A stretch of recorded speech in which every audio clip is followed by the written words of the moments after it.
en direction de l'Afghanistan, le prince Harry pense beaucoup à sa mort. Lui qui a vécu celle de sa mère, la princesse Lady Diana, des années plus tôt, s'interroge. Que signifierait-elle? Est-ce que ça m'importerait? J'ai essayé de visualiser mes funérailles, confie-t-il dans ses mémoires intitulées Le Suppléant, publiées le 10 janvier dernier aux éditions Fayard. S'agirait-il de funérailles officielles? Des funérailles privées? S'interroge-t-il pendant son vol.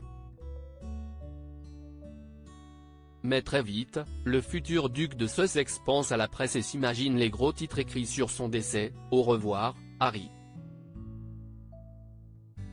Traqué depuis toujours par les tabloïds, il se dit, si je meurs en Afghanistan, je ne verrai plus ces gros titres mensongers, je ne lirai plus toutes ces affabulations honteuses me concernant. Lui qui, plus d'une fois, a fait la une des gros titres pour ses frasques se demande, quelle image laisserai-je derrière moi? Une image taillée pour l'histoire? Pour les journaux?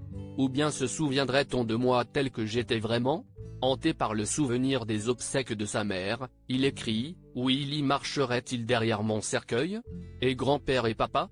Supérieur à Harry et Meghan Markle, Martha Louise de Norvège, Juan Carlos.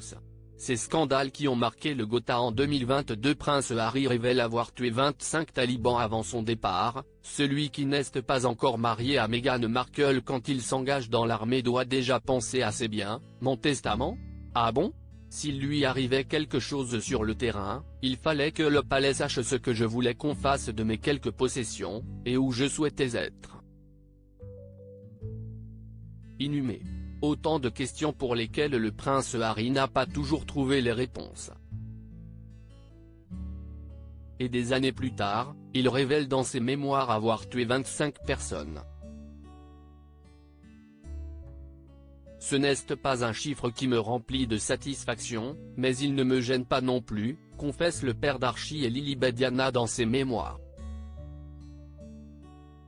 Je me suis donné pour objectif, dès le premier jour, de ne jamais me coucher en doutant que j'avais fait ce qu'il fallait, tirer sur des talibans et uniquement sur des talibans, sans civils à proximité, explique le prince Harry qui voulait rentrer au Royaume-Uni vivant, mais surtout avec sa conscience intacte en ayant tué des méchants avant qu'ils ne puissent à leur tour tuer des gentils.